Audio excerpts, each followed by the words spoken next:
Assalamualaikum warahmatullahi wabarakatuh.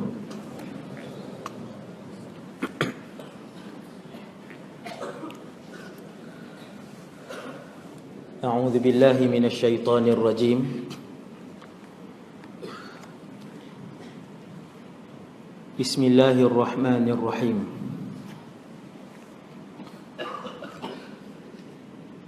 Alhamdulillahi rabbil alamin.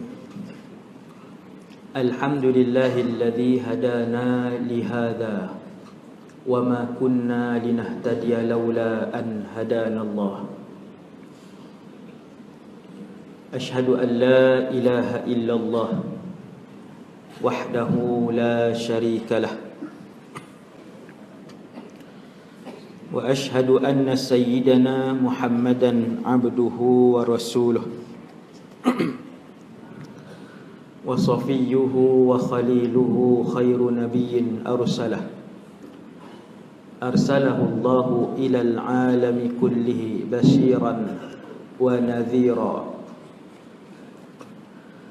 Allahumma salli wa sallim wa barik wa azim wa an'im wa syarrif ala hadzal nabiyil karim. Salatan wa salaman daimaini mutalazimaini ila yaumiddin.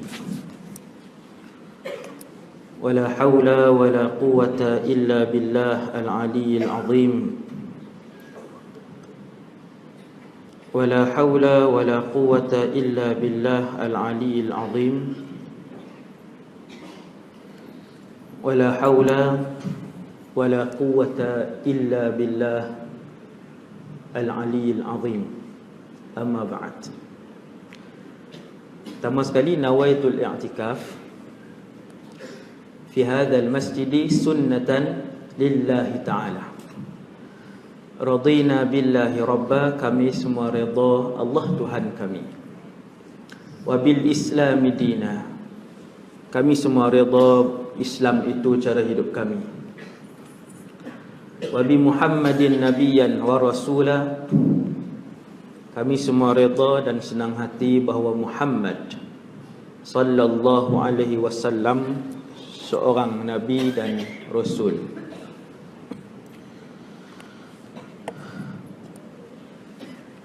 Syukur alhamdulillah, pada malam ni Allah Subhanahu wa taala memberikan kesempatan untuk saya kali yang kedua berada di Masjid At-Taqwa, Durian Burung, Kuala Terengganu. Dan malam ni ada rakaman radio RTM. Saya kena kontrol macho sikit. Kalau tidak, saya kena kontrol lah kira. Tak boleh nak cerita lah, cerita-cerita yang apa, yang agak saya belajar di Syria 7 tahun, dan cerita-cerita yang sensasi itu sebenarnya yang panas sikit kan. Banyaklah, tapi dah masuk rakaman ni kena kawal sikit. Jadi tuan-tuan yang dirahmati Allah sekalian,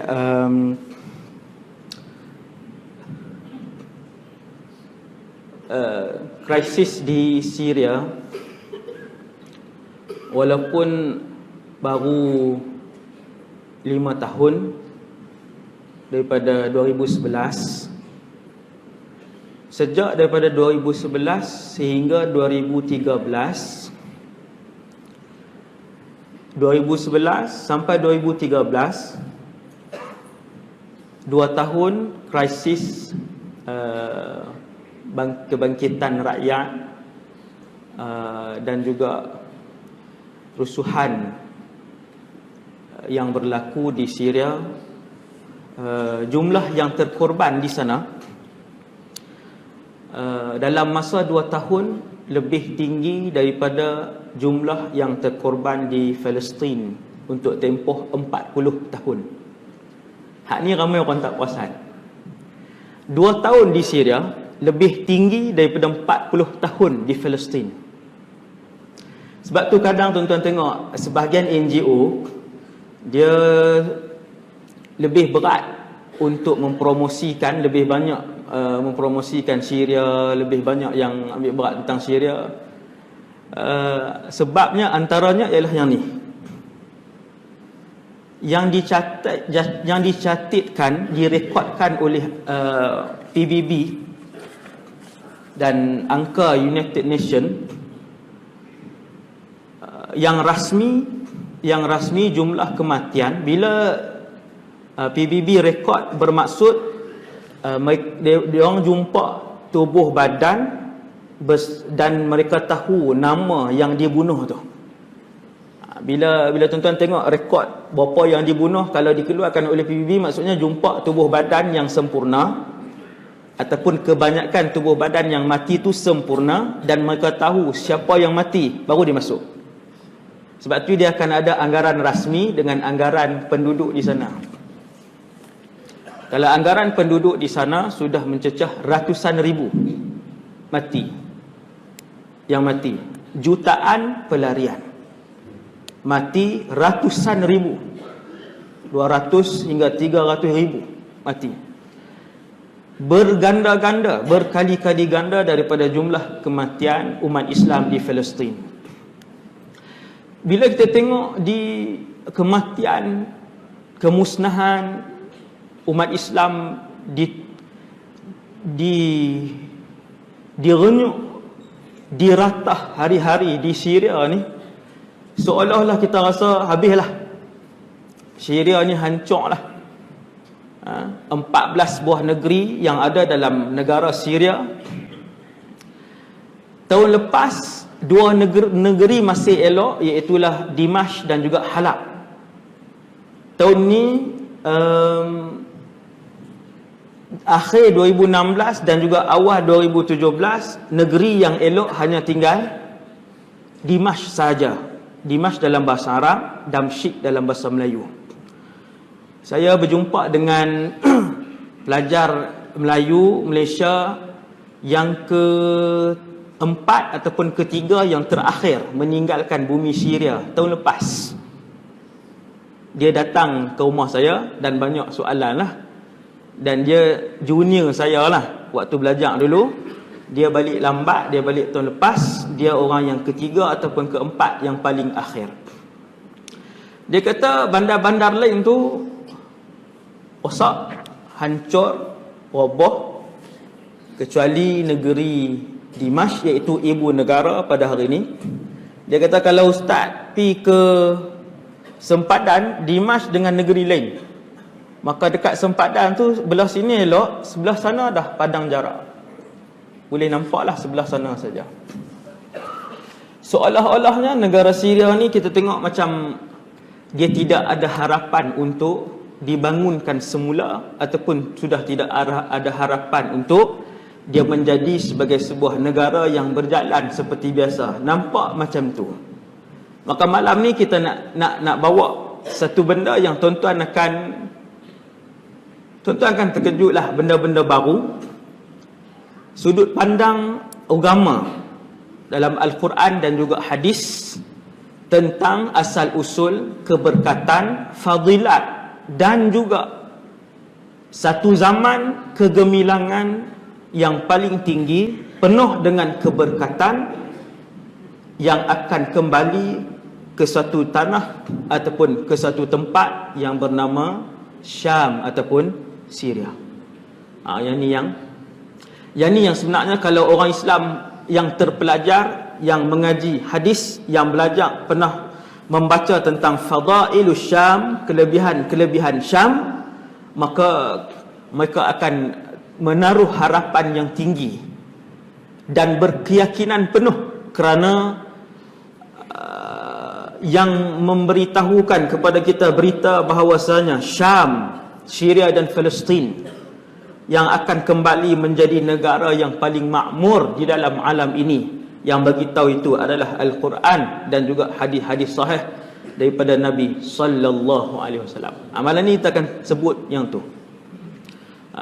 Kita akan sebut secara ringkas jugalah, sebab saya tengok dia punya hadis-hadis dia sangat banyak tuan-tuan sekalian. Jadi pada 2001 saya pergi ke Syria untuk belajar. 2001. Setelah istikharah dan sebagainya, orang bawa ke Syria. Jadi saya pun terbayang-bayang Syria ni di Afrika ke Asia Barat ke, tak tahu di mana. Kalau sebut Jordan semua orang tahu. Oh, sebut Mesir, lagi masyhur. 15 tahun yang lalu sebut Syria, semua orang tak tahu di mana Syria. Sedangkan sehingga hari ini Syria adalah tempat yang mempunyai bilangan ulama Islam kedua teramai di dunia. Sampai hari ini punya ramai ulama di sana.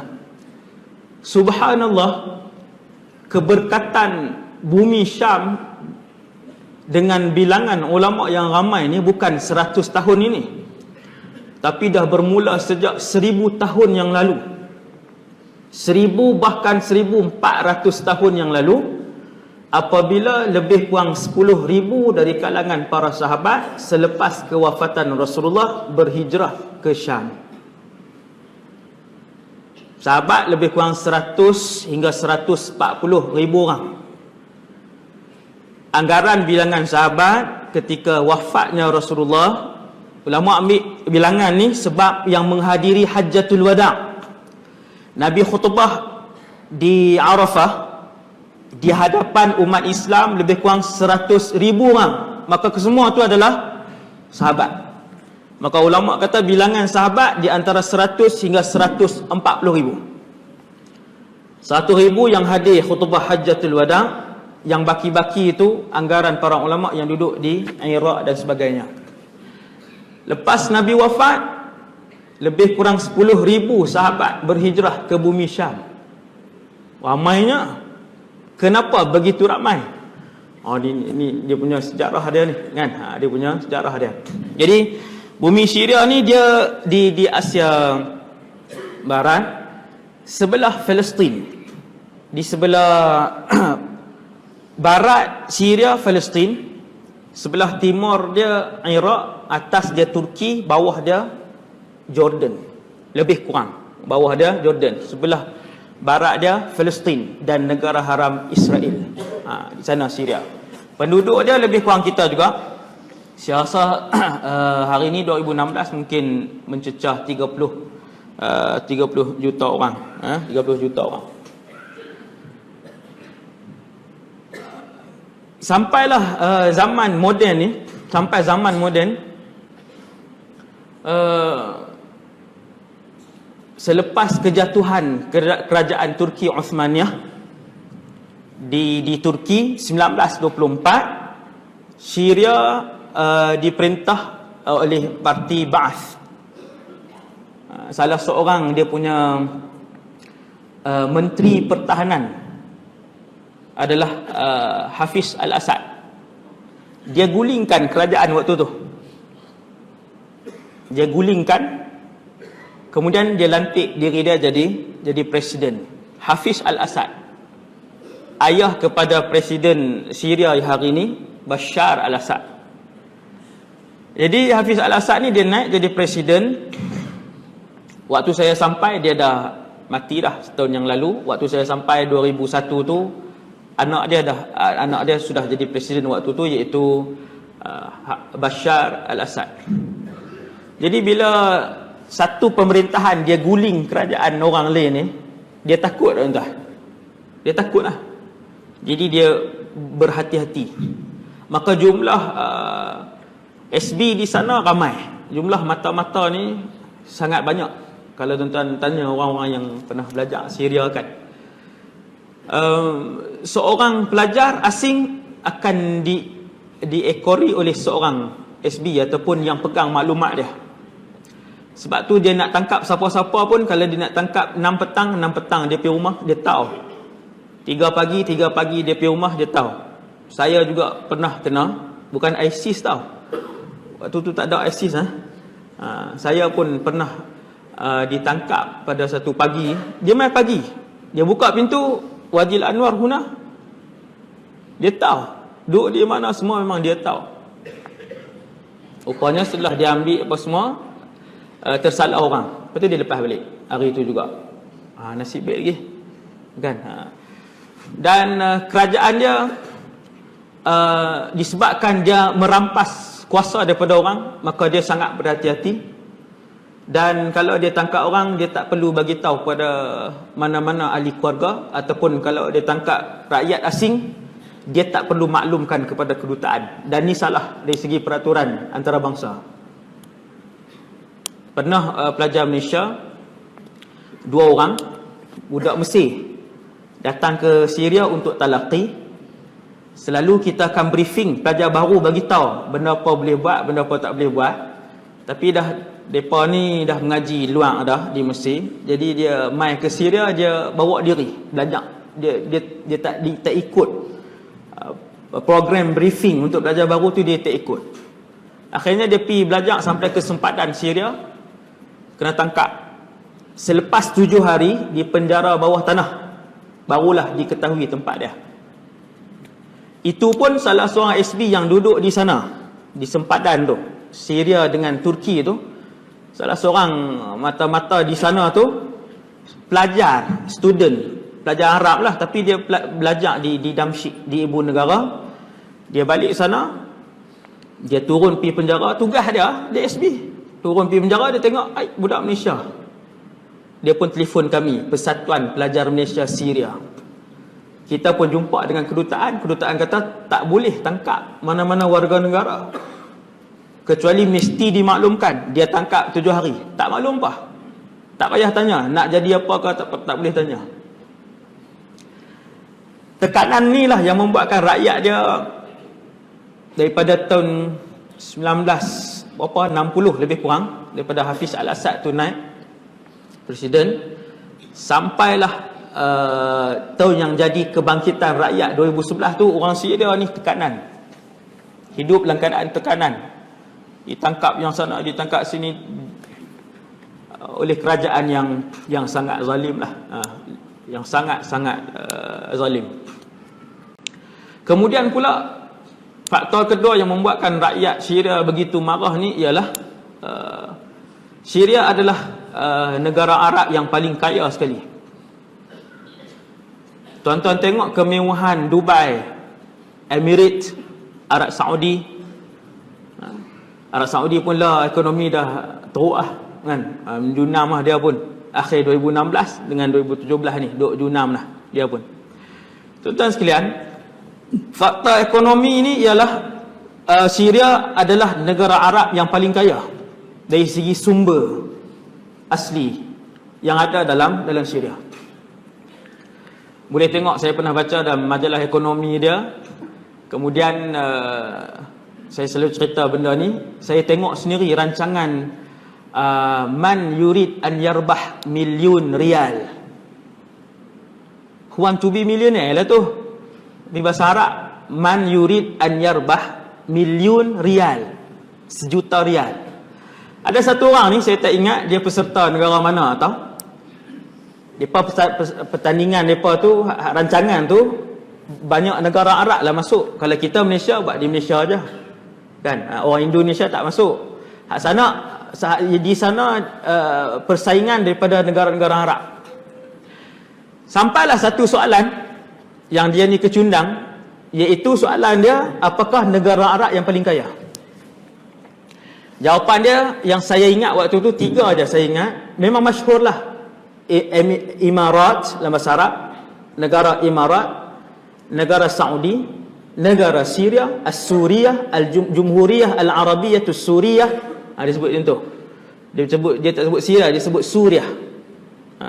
Dan yang keempat saya tak ingat, tapi negara kaya, negara teluk, negara yang masyhur dengan limpahan emas hitam, petroleum kan. Memang sangat-sangat kaya lah. Jadi kawan ni pun dia buang satu jawapan, tinggal 3, Emirates, Saudi dengan Syria. Kemudian macam mana proses apa, saya pun tak faham lah proses tu. Tinggal lagi 2 jawapan, tinggal lagi Syria dengan Saudi, Al-Mamlakah Al-Arabiyyah As-Saudiyah. Dia panggil macam tu. Maka hak peserta kali tu dia tak fikir dah. Bila Jalaluddin Hassan hak Arab tu Saya tak tahu nama dia, tapi muka macam tu juga, cara cakap pun macam tu, anta mutaakid, macam tu kan. Jadi bila kawan tu kata kamu yakin, dia kata yakin. Apa negara yang paling kaya? Dia kata Saudi. Kamu tak mau fikir sekali lagi? Dia kata tak mau. Maka kawan tu beritahu, kamu rugi berapa ratus ribu. Jawapan dia ialah Al-Jumhuriyah Al-Arabiyah Suriah. Negara Arab yang paling kaya. Tuan-tuan tengok padang tenis di Dubai yang mereka buat tingkat atas sekali tu, tingkat berapa ratus tu, punya mewah. Kemudian hotel dalam laut di Dubai punya mewah. Seluruh kekayaan dan kemewahan yang tuan-tuan tengok di Emirates, di Dubai apa semua tu, tuan-tuan bayangkan lebih kaya lagi kerajaan Arab Syria sekiranya dia menggunakan keseluruhan telaga minyak yang ada di Syria. Sampai hari ini daripada 2001 saya pergi, 2008 balik, sampailah hari ini 2016, ibu negara Damsyik itu, Kuala Terengganu lebih maju lagi. Sampai hari ini. Jadi yang ni membuatkan rakyat marah betul lah. Rakyat sangat marah dengan apa? Dia bolot kekayaan tu kepada ahli keluarga mereka. Iaitu ahli keluarga Bashar al-Assad. Yang ni negara Syria. Untuk permulaan yang saya nak beritahu kepada tuan-tuan puan sekalian pada malam ni. Yang ni mukaddimah kepada keadaan bumi Syam lah. Kalau kita tengok sebelum daripada kejatuhan Turki sampailah pada zaman Nabi sallallahu alaihi wasallam. Apabila dalam hadis menyebutkan Asy-Syam, maka ia merujuk kepada Jordan, Syria, Palestin, Lebanon dan negara haram Israel. Sebab negara haram Israel ni dulu sebahagian daripada Palestin. Kita kata 4 je lah. Apabila ada hadis yang menyebutkan tentang Asy-Syam ataupun ayat Quran yang menyebut tentang bumi yang berkat, Quran panggil Syam dengan panggilan Al-Ardul Mubarakah, dan hadis akan memanggil Syria Palestin ni dengan panggilan Asy-Syam, Bila Allah sebut dalam surah Al-Isra, subhanallazi asra bi'abdihi lailan minal masjidil haram ilal masjidil aqsa allazi barakna haulahu. Kami yang telah menggerakkan Muhammad pada malam Mi'raj, pada malam Isra, daripada Masjidil Haram ke Masjidil Aqsa, dan juga bumi yang kami berkati. Para ulama tafsir kata bumi yang kami berkat ni, bila Allah sebut bumi barakah, Syam, Syria, Palestin. Zaman moden bila Syam dipecahkan, zaman moden ni Syam dipecahkan jadi 4 kemudian jadi 5. 4 kemudian jadi 5. Maka panggilan Syam sampai hari ni, sampai zaman moden, kalau sebut Syam, seluruh dunia Arab faham Syam itu ialah Syria. Contoh, saya pergi Saudi, sembang Arab dengan dia apa semua, dia tengok Melayu, saya cakap Arab, dia akan tanya, dulu belajar di mana? Saya kata Syam. Dia faham lah. Syam maksudnya Palestin ke Syria? Syria. Lekat lah. Nama Syam itu yang asalnya milik 4 buah negara, hari ni kalau sebut Syam, Syria. Dia lekat kepada Syria saja, tuan sekalian. Kenapa? Ada banyak rahsia yang malam ni kita akan sebut secara ringkas. Kalau sebut semua dia jadi terlalu panjang. Bumi Syam nombor 1 digelar oleh Al-Quran sebagai Al-Ardul Mubarakah, bumi yang barakah. Daripada bukan zaman Nabi Muhammad, daripada zaman Nabi Adam AS sampai kiamat, bumi Syam, Syria, Palestin akan kekal dan meneruskan tradisi buminya sebagai al-ardul mubarakah. Saya yakin pelajar-pelajar Syam yang ikut manhaj sunnah, betul-betul ikut, bukan pergi merapu, maka mereka akan melihat keberkatan bumi Syam. Mesti dia tengok keberkatan ulamanya, keberkatan rakyatnya, keberkatan hasil mahsul dia, keberkatan air dia, barakah dan keberkatan doa di bumi Syam. Doa. Selepas Makkah, Madinah, bumi yang ketiga paling mulia di sisi umat Islam, ini kita tak tahu. Selepas Makkah, Madinah, bumi yang ketiga yang paling barakah dan yang paling mulia di sisi umat Islam adalah Syam. Sebab tu doa dia sangat mustajab. Banyak doa-doa pelik, permintaan-permintaan yang luar biasa, bila minta di Syam, kami dapat rasakannya. Luar biasa. Doa-doa yang kita boleh rasa bila Allah sebut ard mubarakah, bila Nabi sebut Asyam, bumi yang barakah, kita dapat rasa, terutamanya orang yang ngaji di sana. Allah sebut dalam Quran, kemudian Nabi SAW puji dalam hadis yang begitu banyak. Lebih daripada 70-80 buah hadis yang memuji bumi Syam. Kita Malaysia satu hadis pun tak ada. Tak apalah, bumi Allah juga. Cumanya di kalangan muka bumi Allah ini, ada yang Allah cop barakah. Nombor 3, Asyam. Nombor 3, Asyam. Dan bila Nabi berdoa, Allahumma barik lana fi Syamina wa Yamanina, satu hari Nabi berdoa, ya Allah, berkatilah bumi Syam dan bumi Yaman. Doa Nabi. Ada sahabat di situ, dia kata, ya Rasulullah, wa fi Najdina. Sebab doa Nabi ni tidak ditolak oleh Allah Azza wa Jalla. Nabi SAW tentang baca mukjizat, Nabi ni kalau dia kata kat sahabat, macam tu je Nabi sebut. Contoh sahabat yang ada yang makan tangan kiri, bukan sahabat kanan lah, sahabat yang baru ni, yang datang daripada luar baru hari pertama. Bila dia makan dengan tangan kiri, Nabi kata makan dengan tangan kanan. Dia makan dengan tangan kiri, Nabi kata makan dengan tangan kanan. Kul biyaminik. Dia kata tak boleh. Padahal bukan tak boleh, dia ada ego sikit. Nabi kata makan dengan tangan kanan ataupun cacat tangan kirimu. Terkulai tangan kiri dia. Sebab tu bila Rasulullah kalau dia sebut dekat Quraisy Mekah, mana-mana Quraisy Mekah yang sakiti Nabi, yang mengkeji Nabi, yang menghina Nabi, yang sakitkan tubuh badan Nabi, selalunya Nabi tak doa apa, Nabi pergi macam tu dah. Tapi kalau Nabi berpaling kepada mereka dan Nabi sebut kat dia, Quraisy akan berhenti. Kalau yang ketawa akan diam, yang pukul Nabi akan tarik tangan, yang kutuk Nabi akan hentikan cacian. Sebab mereka tahu kalau Muhammad lafaz, mesti jadi dengan izin Allah. Rasulullah SAW, ini Nabi. Ya? Jadi bila Nabi berdoa dalam satu hadis sahih, Nabi kata, ya Allah, berkatilah bumi Syam dan bumi Yaman. Ada sahabat mencelah, ya Rasulullah, wa fi Najdina. Ya Rasulullah, selitlah Najd sekali. Najd ni Riyadh pada hari ni, ibu negara Saudi. Riyadh hari ni, Najd. Nabi sambung doa, Allahumma barik lana fi Syamina wa Yamanina. Ya Allah, berkatilah Syam dan Yaman. Sahabat ni selit sekali lagi, ya Rasulullah, bumi Najd.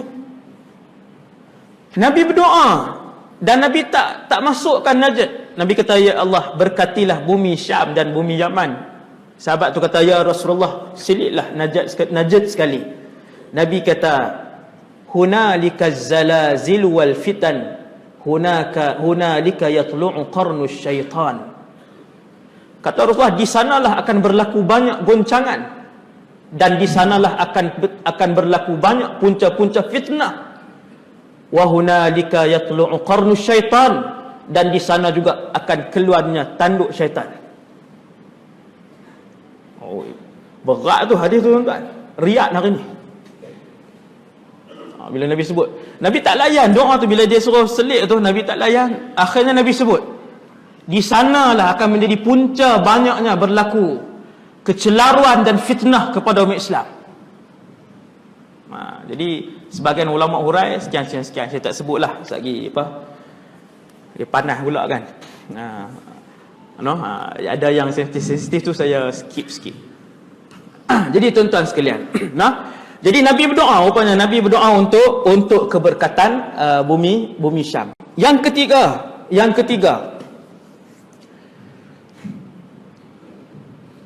di atas muka bumi ni tuan-tuan, daripada zaman Nabi Adam sampailah kiamat, berapa trilion manusia, yang paling mulia di kalangan semua manusia ni adalah para nabi dan rasul. 124,000 orang nabi yang pernah dipilih oleh Allah Subhanahu wa taala, seperti yang disebut oleh Rasulullah dalam satu hadis, menjawab persoalan daripada para sahabat. Bila sahabat tanya kam adadul anbiya, Nabi kata 124,000 orang. Kemudian daripada 124,000 ni yang terbaik di atas alam ni, atas muka bumi ni, daripada berapa trilion, Allah pilih pula 313 Rasul. 313. Daripada 313, Allah ceritakan kepada kita nama mereka dan sebahagian kisah mereka di dalam Al-Quran. Allah pilih 25. Tentang muka Al-Quran, daripada Al-Fatihah sampai An-Nas, ada 25 orang Rasul. Ni hebat. Daripada 25 Rasul ini, Allah pilih ulul azmi 5 orang. Tuan-tuan, 25 Rasul yang Allah sebut dalam Quran, yang hebat ni, 25 tiang-tiang manusia ni, separuh daripada 25 itu berasal daripada Syam. Ni baru buka sikit ni. Saya baru buka sikit. Saya tuan buka tengok dia rahsia dia lagi banyak. Separuh dari 25 Rasul yang disebut oleh Al-Quran daripada Syam. Tuan-tuan, kalau tuan-tuan nak tahu nama-nama mereka, Nabi Lut, Nabi Ishaq, Nabi Isa, Nabi Yahya, Nabi Zakaria, Nabi Sulaiman, Nabi Yasa', Nabi Dawud, Nabi Zulkifl, Nabi Ayyub, Nabi Yaqub dan Nabi Ishaq. Allah sebut dalam Quran, wali Sulaiman ar-riha 'asifatan tajri bi amrihi ila al-ard allati barakna.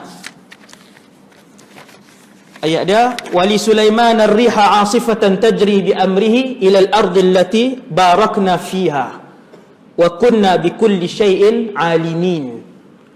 Semua orang pernah dengar bahawa Nabi Sulaiman diberikan kawasan jajahan pemerintahan daripada utara ke selatan, barat ke timur.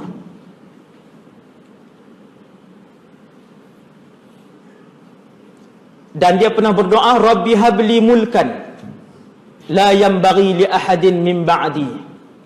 Ya Allah, kau kurniakanlah sebuah kerajaan kepadaku yang tidak pernah diberikan oleh mana-mana orang selepas aku. Nabi Sulaiman, antara mukjizat dia, Nabi Sulaiman ada sebuah kapal yang di atas kapal itu diletakkan, kata Sa'id ibn Jubair radhiyallahu anhu, salah seorang daripada kibar at-tabi'in, ulama tabi'in, diriwayatkan cerita ni. Nabi Sulaiman ni dia ada satu kapal kayu. Di atas kapal itu diletakkan 600,000 kursi. Di atas 600,000 tu, yang duduk atas kursi-kursi itu adalah orang-orang yang hebat dan juga jin-jin yang hebat. Maksudnya orang kanan kepada Nabi Sulaiman dan jin-jin kanan Nabi Sulaiman, 600,000 orang. Kemudian Nabi Sulaiman akan perintahkan burung untuk membentuk bumbung di atas kapal tu. Cerita ni ada sanad ni, bukan cerita macam tu je, dia ada sanad. Sanad dia yang paling akhir adalah Sa'id bin Jubair. Awal sekali daripada Abi Hatim. Dia akan panggil burung untuk membentuk bumbung, dan kemudian dia akan panggil angin dia. Angin kencang, rih Asifah, bukan angin biasa tepi pantai yang tu bagi lena orang ni. Angin kencang, angin tu datang, dia akan duduk di bawah kapal tu, kemudian dia akan gerakkan kapal tu, membawa Nabi Sulaiman bersama dengan 600,000 orang. Di mana tuan-tuan pangkalan Nabi Sulaiman, kerajaan Nabi Sulaiman? Syam, bumi Syam. Separuh daripada Rasul daripada Syam. Itu antara keberkatan itulah. Apabila Quran puji dengan memberi gelaran Al-Ardul Mubarakah, Nabi mendoakan keberkatan bumi Syam dalam puluhan hadis yang saya tak sebut semua. Kalau sebut puji Nabi kepada bumi Syam 2 jam. Hak Nabi puji saja. Kalau sebut semua 2 jam baru habis. Jadi saya skip yang tu, tuan-tuan. Kemudian selepas Nabi wafat, para sahabat radhiyallahu anhum ramai-ramai berhijrah ke bumi Syam. Ramai berhijrah ke bumi Syam. Antaranya Khalid Al-Walid. Khalid Al-Walid jasad dia di Syam, di Syria. Ni saya sebut sahabat yang besar lah. Kalau kecil-kecil kita tak kenal. Yang paling hebat dalam pertempuran Khalid Al-Walid di Syam. Sahabat antara 3 yang paling hebat dalam Quran. Sekira-kira Nabi sebut, kalau kalian nak mendengar bacaan Al-Quran seperti bacaan Jibril, maka hendaklah kalian mendengar bacaan Ubay ibn Ka'ab. Maka Nabi sebut, aqra'ukum Ubay. Manusia yang paling qari di kalangan 140,000 sahabat, nama dia Ubay bin Ka'ab. Dia juga pergi ke Syam. Tukang azan Nabi 2 orang, Bilal dan juga Abdullah ibn Ummi Maktum. Kedua-duanya pergi ke Syam selepas kewafatan Nabi.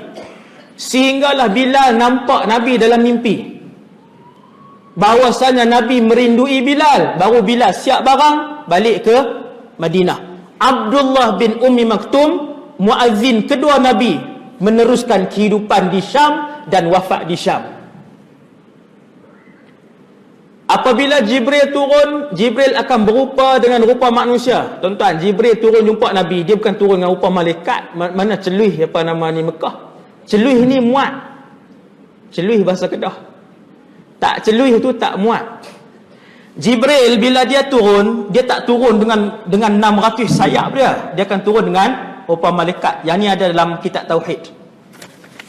Perbahasan, setiap kali Jibril turun kepada mana-mana Rasul, Jibril akan berupa dengan rupa manusia. Maka rupa sahabat yang paling digemari oleh Jibril kerana kesolehannya dan ketampanannya, sahabat tu nama Dihyah Ibnul Khalifat Al-Kalbi. Dihyah ini tuan-tuan, tiap-tiap kali Jibril turun, Jibril rupa dengan muka dia. Maka bila Jibril turun, Jibril balik. Bila Nabi keluar daripada rumah, Nabi akan tanya sahabat, tadi Dihyah lalu tak kawasan ni? Ara'aita Dihyah yamurru hadha at-tariq? Nabi akan tanya, tadi nampak tak Dihyah lalu? Sebenarnya bukan Dihyah, tapi Jibril. Tuan-tuan sekalian, Dihyah Ibnul Khalifah ini, dia juga berhijrah ke Syam dan wafat di Syam. Maka ramai sahabat boleh pergi tengok. Lot nak pergi susah lah. Kalau dulu apa nama ni, orang main ziarah ke Syam, antara tempat yang kita bawa ialah Maqbarah Babis Saghir, tapak perkuburan Bab As-Saghir. Dalam tu ada ramai para ulama dan juga para sahabat, tuan-tuan yang dirahmati Allah. Antara sahabat yang paling terkenal dalam politik juga dikebumikan di Syam, namanya Muawiyah ibn Abi Sufyan. Lepas Sayyidina Ali syahid, selepas Sayyidina Ali mati syahid, tuan-tuan siapa naik yang meneruskan pemerintahan umat Islam? Jawapan dia ialah Sayyidina Muawiyah. Dia pindahkan pemerintahan daripada Iraq pergi ke Syria, Syam. Ni kira banyak itu dia punya sejarah dia kan, dia punya rahsia-rahsia keberkatan bumi Syam tu jadi makin banyak dengan apa yang Nabi sebutkan. Dan antara benda yang menarik yang disebut oleh Nabi, saya ambil satu je hadis Nabi tentang kelebihan bumi Syam ini, ialah Nabi sebutkan, sudahlah di situ ramai jasad para Nabi dan Rasul, hampir separuh. Kemudian para sahabat pun ramai, dengan pujian daripada Quran, doa daripada Nabi SAW. Bumi Syam juga didoakan oleh Rasulullah bahawasanya bumi Syam ini dijaga oleh Allah dan sentiasa dimenangkan oleh Allah dengan sekumpulan awliya yang hanya beredar legar di dalam bumi Syam. Bilangan mereka adalah 40 dan mereka dikenali sebagai Al-Abdal.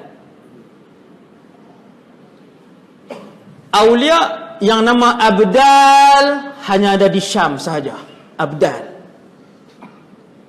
Al-Imam Sayyuti tulis tentang Al-Abdal fi Syam, dan banyak lagi beberapa buah buku lain yang dikarang oleh para ulama tentang kumpulan awliya ini. Arba'una rajulan, Nabi kata 40 orang lelaki Abdal, awliya, wali-wali sampai hari ini. Kullama mata rajulun minhum, setiap kali meninggal seorang, kalau jadi jumlah 39, Allah akan lantik seorang yang lain. Tapi tak ada majlis apa lah lantik. Bukannya majlis perlantikan bagi watikah, tak ada. Kira macam tu je Tuhan lantik. Dia tergolong salah seorang daripada 40 tadi. Bihim yunsarun wa bihim yurzaqun. Dengan doa dan keberkatan 40 orang ini, penduduk Syam diberi rezeki yang melimpah. Dengan doa dan keberkatan 40 orang ini, penduduk Syam diberikan keamanan oleh Allah Subhanahu Wa Taala. Kita kata hari ini tak aman pun Ustaz, nanti Ustaz. Tempoh tidak aman tu baru banyak ni je. 1400 tahun dia telah mengalami zaman kegemilangan dia di Syam ni. Tuan-tuan, kalau tuan-tuan tak faham lagi, selalu kita dengar Sayyidina Umar ibn Abdul Aziz. Pemerintahan Sayyidina Umar Abdul Aziz yang tidak ada orang miskin ketika zaman pemerintahan dia. Zaman Sayyidina Umar Abdul Aziz yang telah berlalu 1400 tahun yang lalu, lebih kurang 1400 tahun yang lalu, zaman Sayyidina Umar bin Abdul Aziz, ketika itu orang membawa emas dan tak tahu nak bagi kat siapa. Zaman tu.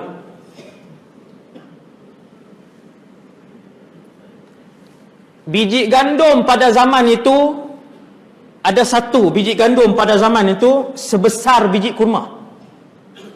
Karena barakahnya pada zaman tu. Di Dimash pada ketika di tengah-tengah bandaraya ada dua mesin.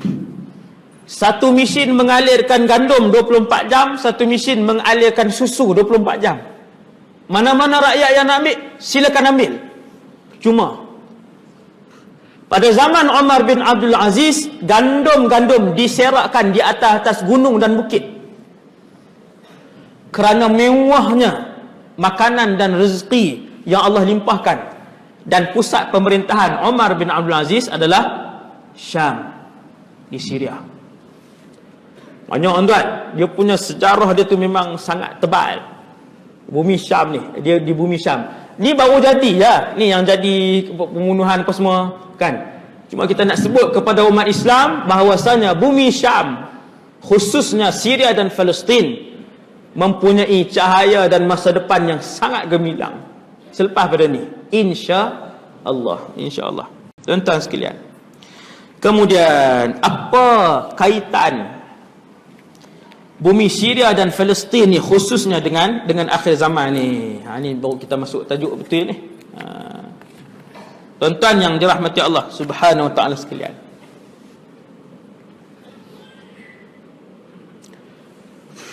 dalam satu hadis yang diriwayatkan dalam Sahih Muslim, Nabi sebut, Nabi kata tidak akan berlaku kiamat hatta yanzila ar-rumu bil a'maq aw bidabiq. sehinggalah Rom akan turun bertapak di satu tempat yang bernama A'maq ataupun Dabiq. Hadis Sahih Muslim. Tuan-tuan tengok hadis ni.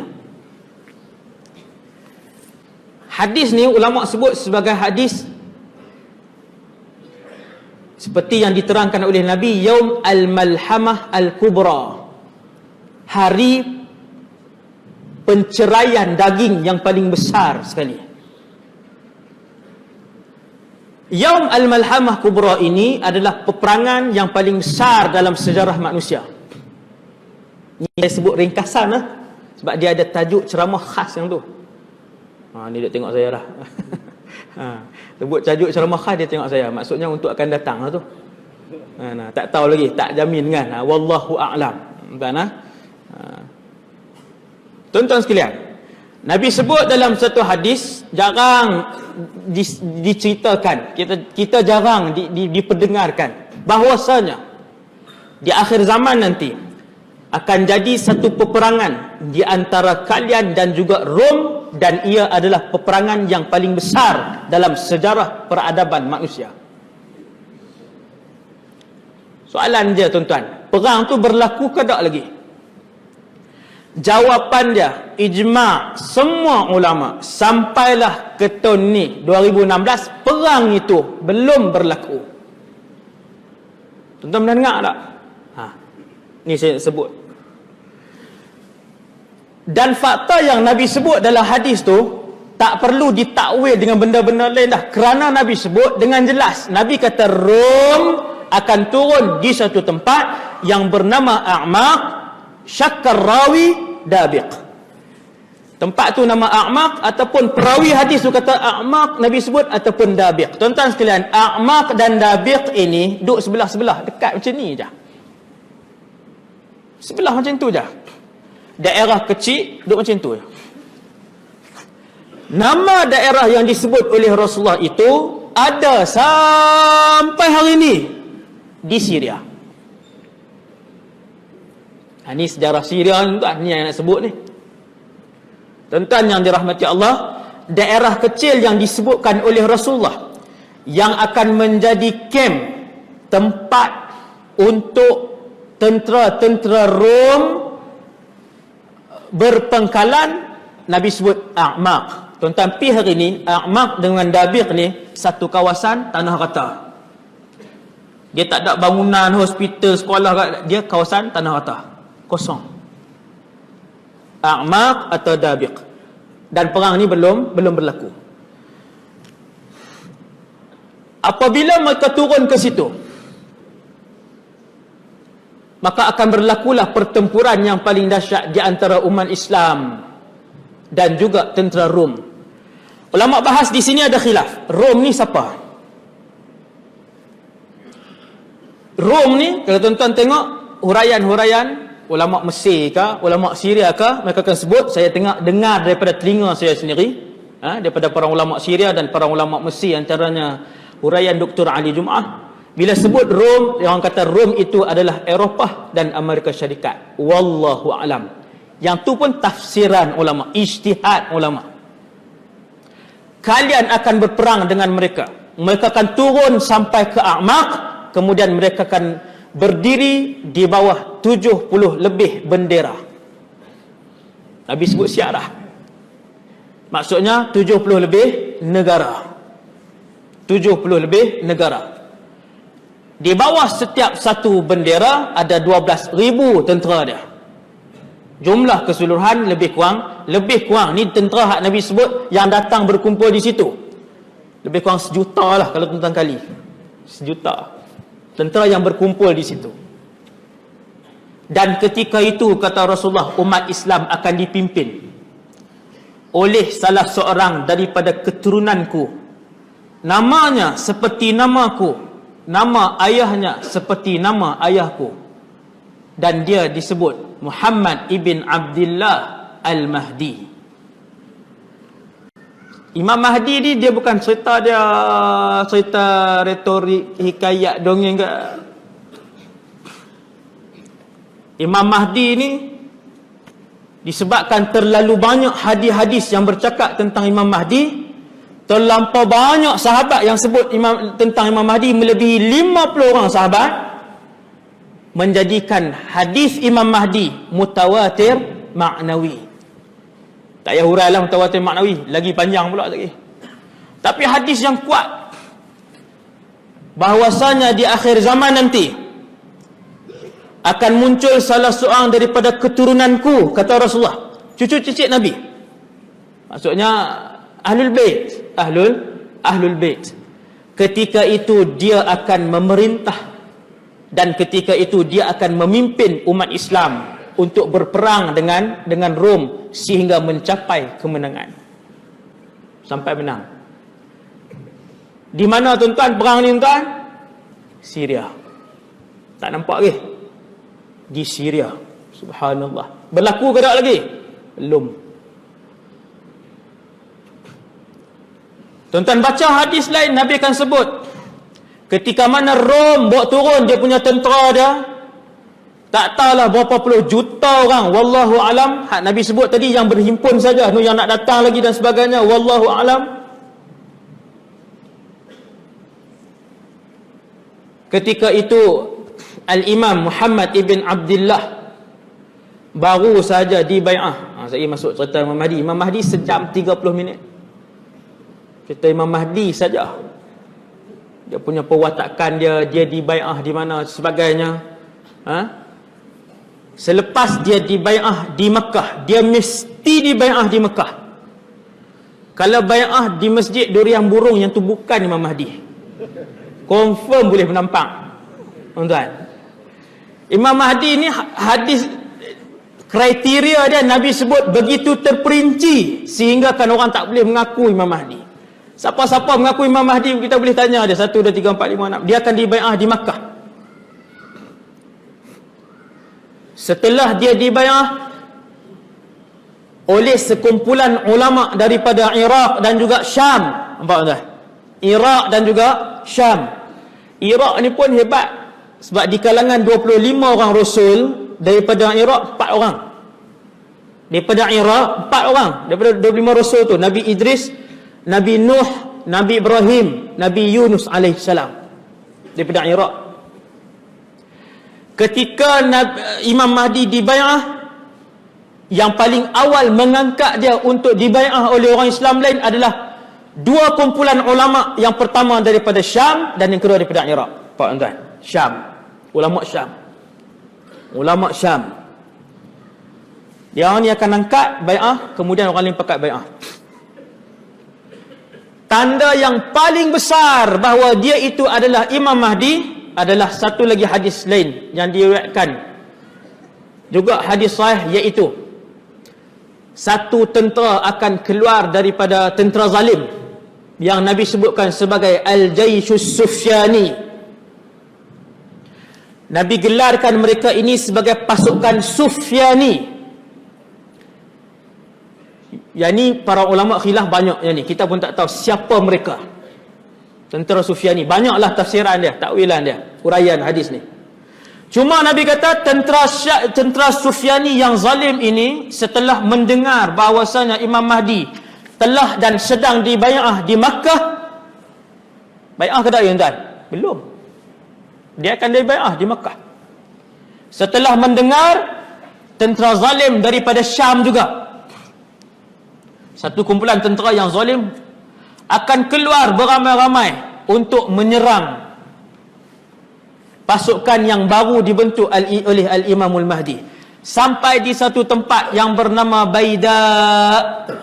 Dalam hadis disebutkan, فَإِذَا كَانُوا بِبَيْدَاءَ مِنَ الْأَرْضِ, apabila tentera Sufyani ini sampai ke satu tempat yang bernama Baida, maka mereka keseluruhannya ditelan oleh bumi. Bumi buka macam tu, telan. Yang selamat hanyalah 1 atau 2 tentera sahaja. Tentera jahat yang selamat inilah yang pergi beritahu bahawasanya keseluruhan Sufyani telah pun ditelan habis. Hadis yang Nabi sebut bahawasanya tentera ini, Sufyani ini, yang nak serang kumpulan yang membai'ah Imam Mahdi ditelan di bumi yang bernama Baida. Baida ni di Madinah. Baida ni kalau tuan-tuan pergi Madinah, tuan-tuan boleh ziarah nak tempat nama Baida. Bagi tahu driver taksi tu kata nak pergi Baida, nak tengok. Pergilah tuan-tuan, pergi umrah banyak kali dah, duk pergi tengok ayat kencing unta lah. Duk kena muhung dengan travel, duk ulang pergi. Minta maaf yang tuan-tuan travel, minta maaf lah. Ini teguran pedas saya. 4 kali pergi, 4 kali itulah ladang unta. Allahu Rabbi. Banyak tempat lagi nak boleh pergi ziarah. Tempat Nabi dibesarkan di Saadiah pun tak pernah sampai lagi. Kami pergi dah, Alhamdulillah. Saadiah, tempat Nabi duduk 5 tahun tu. Ada perkampungan dia. Apilah situ. Ni kira duduk pergi pasal kurma je. Sampai boleh cakap Arab lah hak jual kurma tu. Sampai boleh cakap Melayu. Hak jual kurma tu. Iklan ni, boleh tiak sikit. Tuan-tuan, banyak tempat pergi. Pergi Baida. Pergi Abwa, tempat apa nama ni, ibu Nabi. Di tanam. Ada sampai hari ni. Nama tempat Abwa. Tuan-tuan sekalian. Baida sampai hari ni di Madinah. Sampai di situ tentera Sufyani akan ditelan. Tinggal seorang atau 2. Allahu Rabbi. Itulah petanda paling besar bahawasanya yang sedang dibai'ah di Masjidil Haram Makkah itu adalah Al-Imam Muhammad ibn Abdullah Al-Mahdi. Cicit Rasulullah. Cicit yang paling bawah, yang ke bawah kita tak tahu kan, silsilah dia Hasan dan Husain, dan dia adalah manusia yang paling bertakwa di atas muka bumi Allah ketika tu.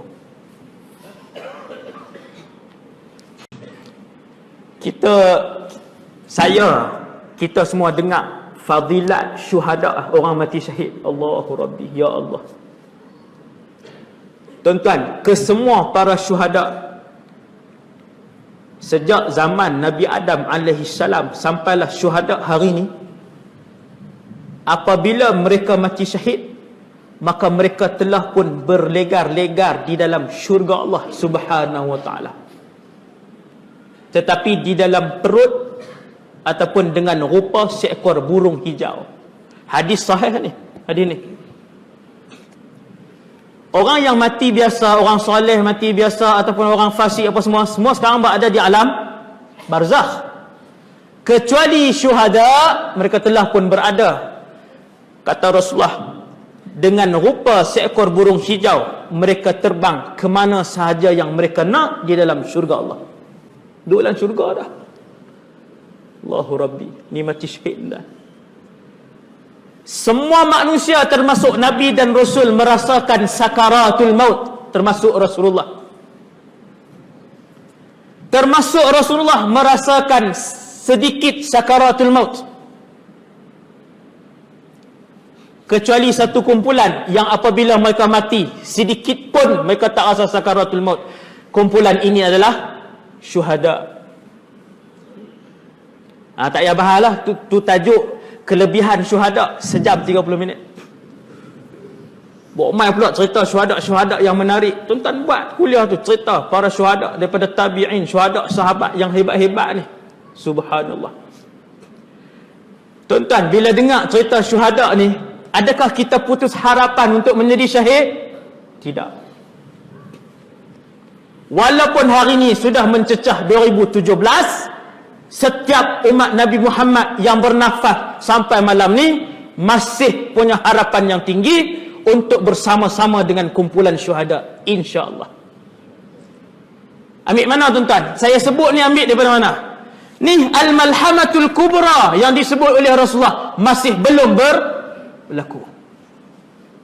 Nabi kata, apabila kalian mendengar Al-Mahdi sedang dibai'ah, pergilah mendapatkan bai'ah beliau.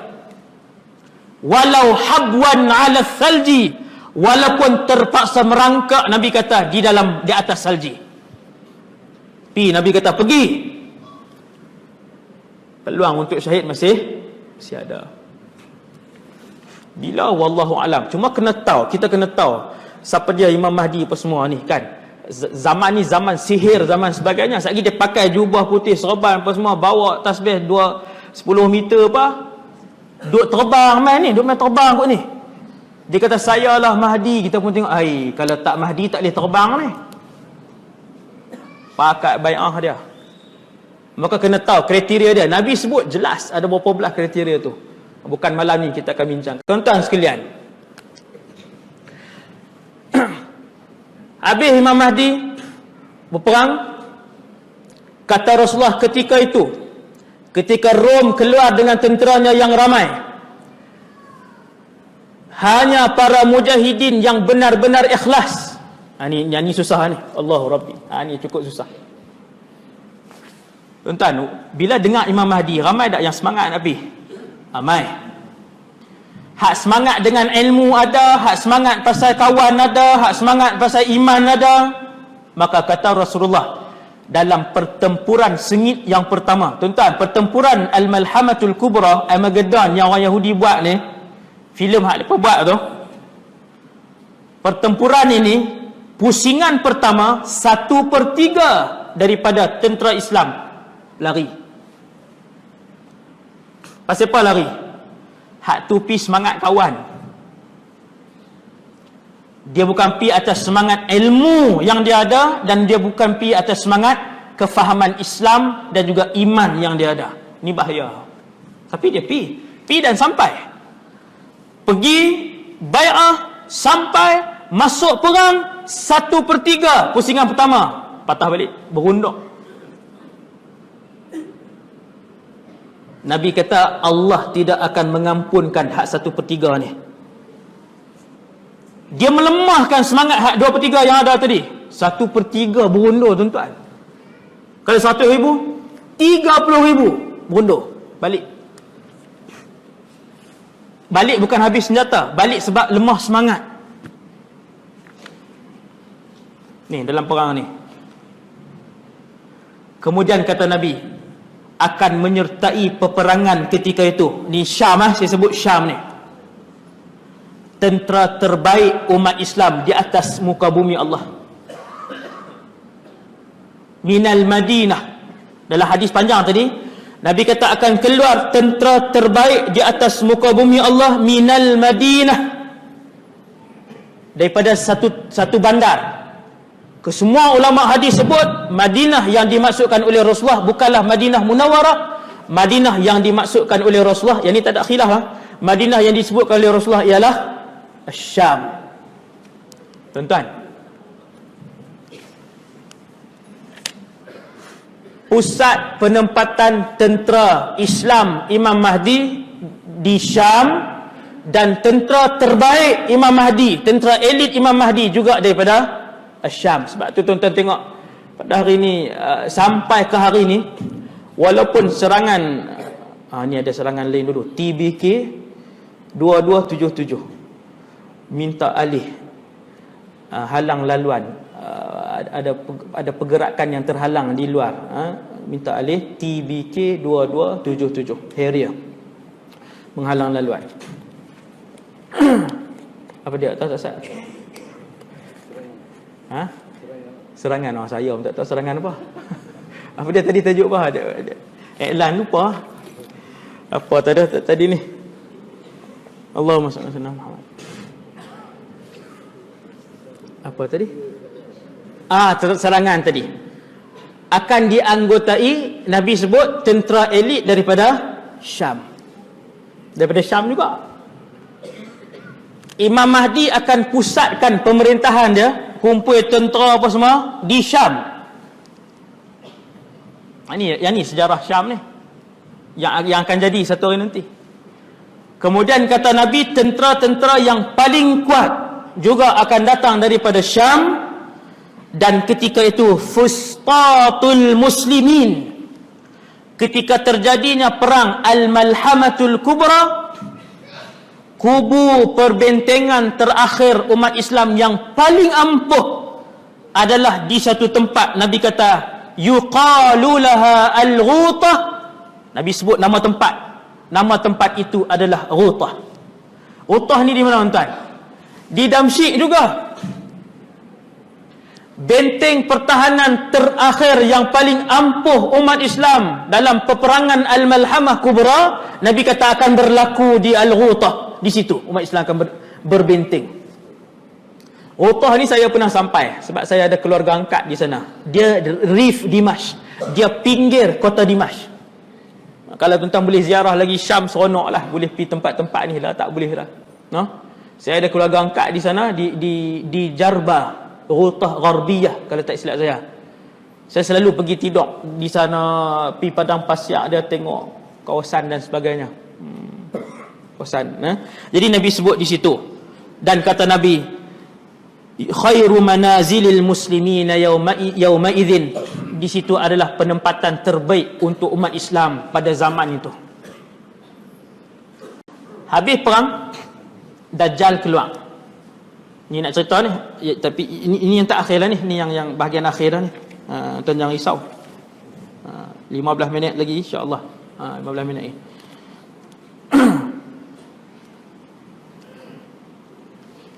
Habis peperangan, orang Islam menang. Ni saya ringkaskan. Dia ada perincian dia. Bukan senang-senang habis macam tu kan. Seronok senang-senang. Kan? Akhirnya umat Islam menang. Selepas Al-Imam Mahdi menang, Dajjal pun isytiharkan diri dia Tuhan. Maksudnya dia munculkan diri dia. Tuan-tuan yang dirahmati Allah, Dajjal ialah tanda besar kiamat nombor 1. Tanda besar kiamat ada 10 yang besar. Bermula dengan Dajjal, berakhir dengan api. Tuan-tuan nak dengar ke? Ambil masa 8 jam 10 ni tu akan datang. Dajjal saja 2 jam.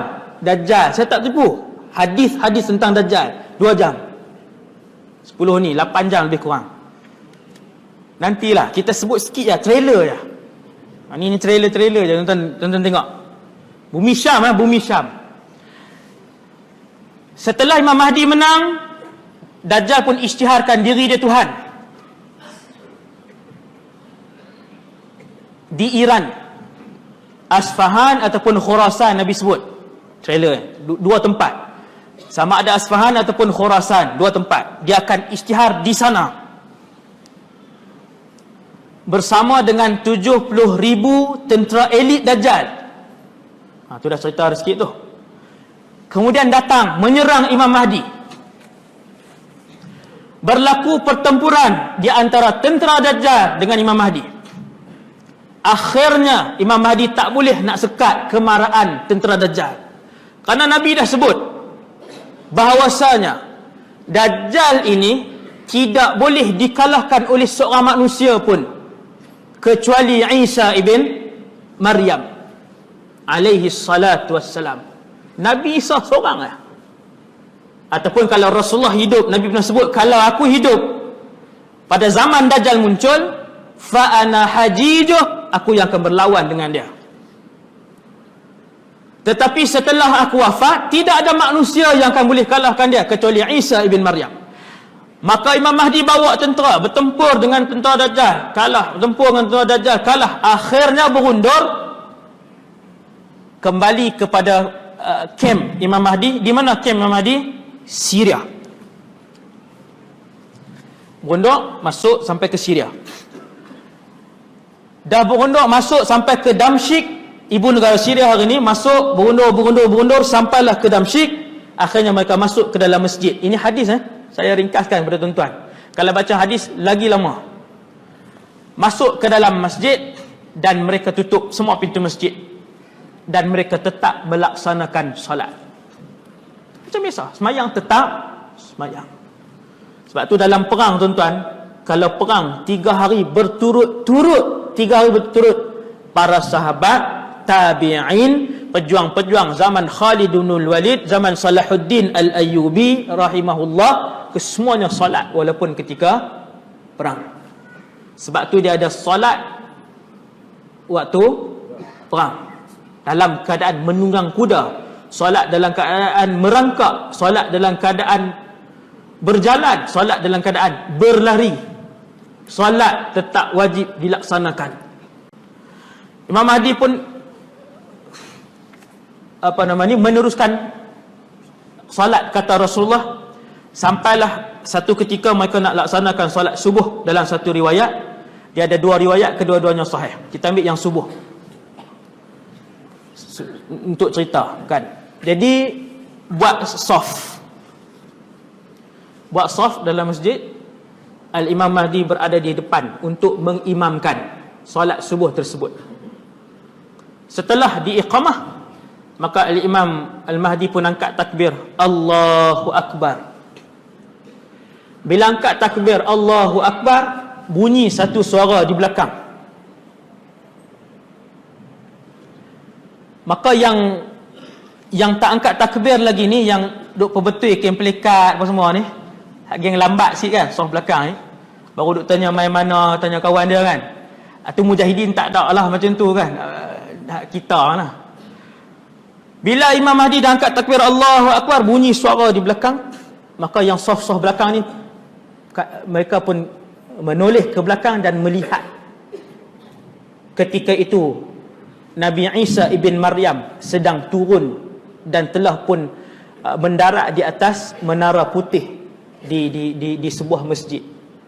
Hadis dia saya sebut sikit. Yanzilu Isa ala al-manaratil bayda syarqiyya Dimashq baina mahrudatain wadi'an yadayhi ala ajnihati malakain. Hadis itu sahih. Ketika itu tentera-tentera Imam Mahdi yang belum bertakbir, setelah mendengar suara berpaling ke belakang, melihat Isa ibn Maryam yang sedang turun memakai dua lapis jubah. Kita tengok kan ulama-ulama Syria, ulama Mesir, mereka dua lapis jubah kan, dia panggil mahrudatain. Jubah dalam dengan jubah yang dua tu, disar dan syiar. Disar dan syiar tu bahasa Arab lah. Jadi Nabi Isa pakai macam tu, dan di rambutnya seolah-olah turun air, seakan-akan baginda baru keluar selesai daripada mandi, macam baru mandi ni dia. Nabi sebut sifat dia. Ketika Isa ibn Maryam itu turun, tangan kanannya diletakkan di atas sayap malaikat dan tangan kirinya diletakkan di atas sayap malaikat. Hadis sahih. Di mana Nabi Isa akan turun? Syria. Ini dia punya, ini keberkatan dan rahsia besar yang dikandung bumi Syria dan Palestin. Nabi Isa turun, tuan-tuan. Bila mujahidin, tentera-tentera Imam Mahdi ni tengok, mereka pun sebut Isa ibn Maryam. Adakah mereka pernah melihat Nabi Isa? Jawapannya tidak. Tetapi mereka adalah di kalangan orang-orang yang pernah belajar hadis-hadis Nabi yang menyebutkan tentang ciri-ciri Nabi Isa. Siapa lagi kalau nak turun macam tu? Dan Nabi sebut pula dalam hadis yang saya sebut tadi, Isa bin Maryam alaihi salam akan turun di menara putih syarqiyya Dimashq, timur Damsyik. Sebahagian ulama-ulama, ramai di kalangan ulama kata menara itu adalah menara kepada Masjid Al-Umawi. Tak semua ulama kata masjid itulah, sebahagian, antaranya Al-Imam Ibn Kathir, Al-Imam Ibn Taymiyah kan. Dia tunjuk Imam Ibn Taymiyah waktu baca hadis ni, dia kata menara yang dimaksudkan oleh Rasulullah adalah menara itu. Tuan-tuan pergi ke Dimashq, ada sebuah masjid nama Jami' Al-Umawi. Sangat cantik masjid tu. Dalam masjid tu ada sebuah menara besar warna putih. Di dalam masjid tu Imam Nawawi pernah mengajar, Imam Ibn Kathir pernah mengajar, Imam Ghazali pernah mengajar dalam masjid tu. Imam besar. Jadi tuan-tuan, Nabi Isa pun turun, dia ke depan. Bila Nabi Isa nak masuk saf, Imam Mahdi nak ke belakang. Sebab apa? Rasul bila dia nak ke belakang, Nabi Isa memegang bahu Mahdi. Antum, kalian adalah imam sesama kalian. Takrumatullahi lihadhil ummah, kemuliaan yang Allah tentukan untuk umat ini, umat Nabi Muhammad. Mulia umat Nabi Muhammad. Maksud Nabi Isa ialah Nabi Isa nak beritahu bahawa wahai Mahdi, tetaplah kamu sebagai imam, kerana kalian telah ditentukan oleh Allah untuk menjadi imam sesama kalian. Walaupun yang main ni Isa bin Maryam, maka Imam Mahdi pun meneruskan imam. Bagi salam apa semua, tak payah tanyalah baca qunut ke tak kan. Yang tu nanti siapa yang duduk tang tu dia tengoklah Nabi Isa ikut Imam Mahdi ikut mazhab mana kan. Wallahu alam. Jadi habis solat Nabi Isa pun berjalan, kata Rasulullah, menuju ke pintu masjid, dan dia pun merentak pintu masjid tu buka, dan di hadapan pintu itu adalah Dajjal. Dajjal ni orang lah. Tak payah cerita lah nanti yang tu. Buka pintu masjid, nampak Dajjal. Di belakangnya adalah 70,000 tentera elit dia tadi. Memang semua hidup lah. Memang tak ada siapa boleh lawan. Akhirnya kata Rasulullah, apabila Dajjal melihat Nabi Isa, dia pun ketakutan. Dan tubuhnya hampir yazub, hampir mencair. Tengok aja tuan-tuan, bukan lawan. Tengok. Orang kafir, tentera Yahudi ketika itu, apabila bau tubuh Nabi Isa ataupun bau nafas Nabi Isa, maka mereka akan mati, tak payah perang. Hadis ni, tentera kafir ketika tu, yang mana yang bila Nabi Isa bernafas sampai dekat dia, mati, lari. Maka berlarilah Dajjal dan tentera pasukan khas dia yang ramai tadi, berlari menuju ke Palestin. Syria dengan Palestin kan tadi dekat, saya beritahu kan, sebelah-sebelah aja di Palestin. Akhirnya Imam Mahdi, Nabi Isa pun kejar sampailah ke bumi Palestin. Nabi Isa pun kepung Dajjal di satu tempat, kata Rasulullah, bernama Babul Lud.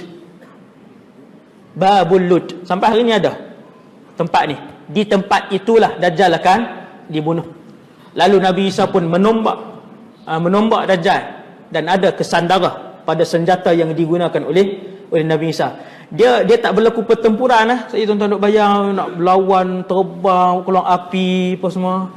Yang tu Atromen. Ni Nabi Isa ni Dajjal tengok dia akan mencair. Tengok saja. Tengok saja. Habis, kemudian tentera-tentera ni menyorok di belakang batu, di belakang pohon, di belakang tembok, kesemuanya bercakap, "Hei Muslim," ni hadis ni, "datang ke belakangku, ada Yahudi, mari bunuh. Kecuali pokok zaitun." Bukan zaitun lagi barakah ni. Pokok kurma, pokok gharqad. Masya-Allah. Pohon gharqad. Pohon ni yang tak cakap. Bila tentera Yahudi yang 70,000 yang elit tadi, bila dia duduk di belakang, pohon ni tak cakap.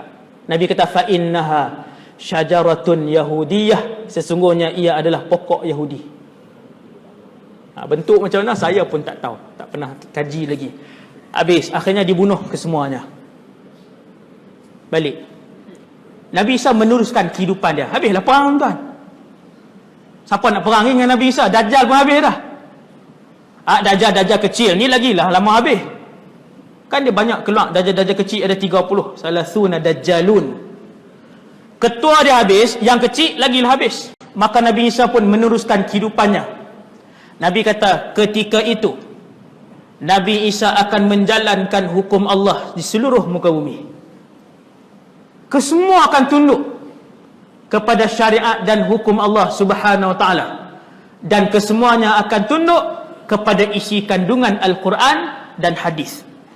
Syariat yang akan dibawa dan dipraktikkan, dilaksanakan oleh Nabi Isa ketika itu adalah syariat yang dibawa oleh Nabi Muhammad sallallahu alaihi wasallam. Bila Imam Mahdi dia tengok Nabi Isa datang, dia pun serahkan kepimpinan kepada Nabi Isa.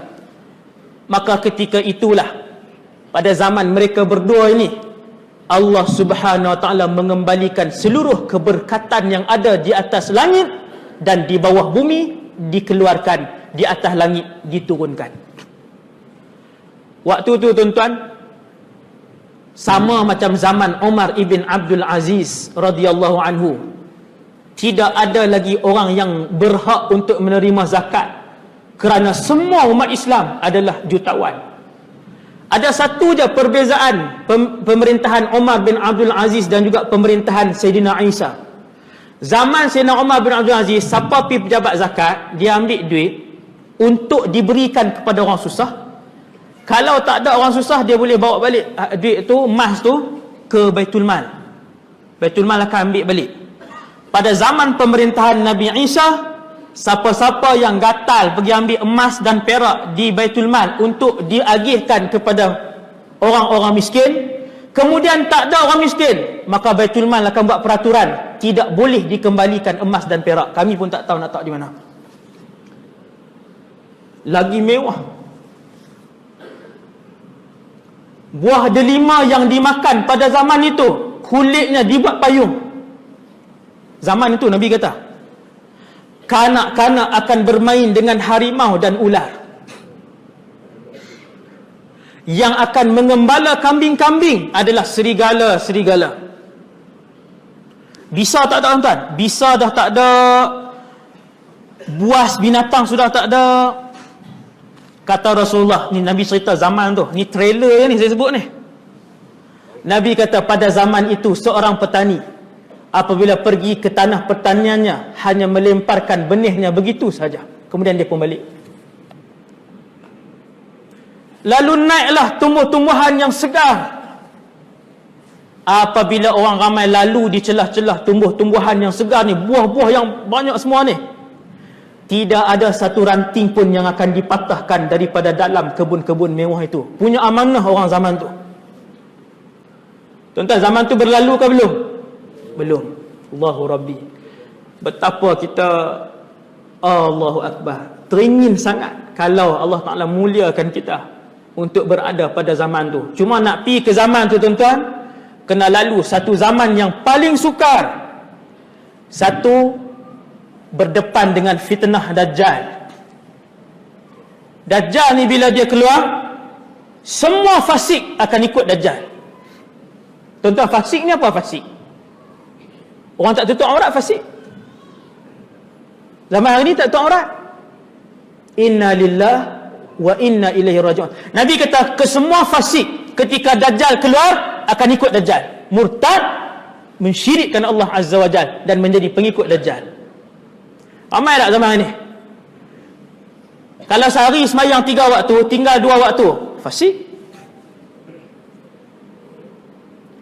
Betapa ramai umat Islam yang akan ikut ketika tu. Wal'iyadzubillah, wal'iyadzubillah. Akhirnya, tuan-tuan, habis Nabi Isa, dia duduk dengan kita, dengan umat Islam ketika tu selama 40 tahun, kata Rasulullah. Dia berkahwin, dia beranak pinak. Untung muslimah jadi isteri Nabi Isa. Allahu Rabbi. Beranak pinak. Selepas dia wafat, Ya'juj Ma'juj apa semua dah keluar dah. Semua. Kan cerita Ya'juj Ma'juj tak sebutlah. Ya'juj Ma'juj akan keluar pada zaman Nabi Isa, dan Nabi Isa sendiri tak dapat lawan dengan Ya'juj Ma'juj. Kenapa tak boleh lawan? Yang tu nanti akan datang kita sebut. Tuan-tuan sekalian, Nabi Isa pun wafat. Orang semakin teruk, orang kembali menjadi teruk. Kemudian berlaku kiamat. Selepas tiupan sangkakala, tuan-tuan yang dirahmati Allah, sangkakala pertama, ini last 1 minit. Sangkakala yang kedua, semua manusia akan dihimpunkan di satu tempat yang bernama Mahsyar. Tuan-tuan yang dirahmati Allah, Mahsyar adalah sebuah tanah yang luas untuk mengisi berapa trilion manusia. Bukan sahaja manusia, nak letak atas tu binatang keseluruhannya, nak letak di atas tu jin keseluruhannya. Mahsyar juga nak letak di atas itu syaitan keseluruhannya. Tuan-tuan yang dirahmati Allah, apabila sahabat bertanya kepada Nabi tentang tanah Mahsyar, Nabi menunjukkan tangannya ke bumi Syam. Nabi kata, di sanalah bumi Mahsyar, di sanalah bumi Mahsyar. Bumi Syam ni hak Syria kita sebut ni, bumi Syam, Syria, Palestin. Di situlah muka bumi akan ditukar oleh Allah Subhanahu Wa Taala untuk menjadi bumi Mahsyar. Jadi saya rasa sekadar tu dulu insya-Allah untuk malam ni. Yang baik daripada Allah Subhanahu Wa Taala, yang lemah dan kurang daripada diri saya sendiri. Jualan barangan sunnah dan jualan CD album sulung Ustaz Ahmad Muzani Abdul Rahman berjudul Tubna, kami bertaubat kepada Allah. Jualan di tepi masjid sebelah kiri saya. Luar. Jualan di tepi masjid di sebelah kiri saya, CD ni. CD. Ni bukan saya, bukan CD saya. Saya duk kata muka tak sama pula. Memang yang ni Ustaz Ahmad Muzani. CD album sulung Ustaz Ahmad Muzani. Sekadar tu dulu, insya-Allah. Subhanakallahumma bihamdik asyhadu an la ilaha illa ant astaghfiruka wa atubu ilaik. Bismillahirrahmanirrahim. Wal 'asr innal insana lafi khusrin illa alladhina amanu wa 'amilus solihati wa tawassaw bil haqqi wa tawassaw. Bismillahirrahmanirrahim. Alhamdulillahi rabbil alamin wassalatu wassalamu ala asyrafil anbiya'i wal mursalin wa ala alihi wa sahbihi ajma'in. Allahumma 'allimna ma yanfa'una, ya Allah, ajarkanlah ilmu yang bermanfaat kepada kami. Wanfa'na bima 'allamtana, ya Allah, manfaatkanlah ilmu yang kau curahkan kepada kami. Wazidna ilman wa amalan wa ikhlasan fi hayatina. Tambahkanlah kepada kami, ya Allah, ilmu, amal, ibadah dan keikhlasan dalam kehidupan kami.